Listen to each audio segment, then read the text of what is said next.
And the governor's Drought and Water Supply Advisory Committee yesterday had their first meeting of the year. Officials say despite an unusual winter, so far drought conditions are not looking to be an issue this spring.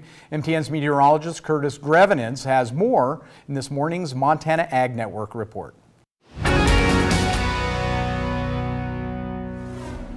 In January, snowpack levels across the state were concerning for potential drought conditions. Then in February, we had record snow locked up by bitter cold. And experts say the state in general is in a pretty good place right now. At the governor's Drought and Water Supply Advisory Committee meeting on Wednesday, officials did warn about potential drought issues in the upper northwest corner of the state as well as northeastern Montana. But as most Montanans know, those outlooks can change. If we do get a really dry spring and we start to see a rapid melt in that snowpack, that could cause most of the state to possibly go into drought conditions. So there's still a lot of variability as we get into the spring months, but we'll be closely monitoring that and we'll be providing updates as well.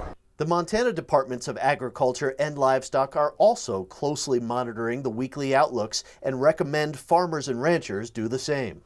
We got a lot of water yet to move, and so there could be a lot of flooding impacts, a very wet landscape to work with, which could affect movement and management of animals. But snowmelt in-state isn't the only runoff ranchers should be paying attention to.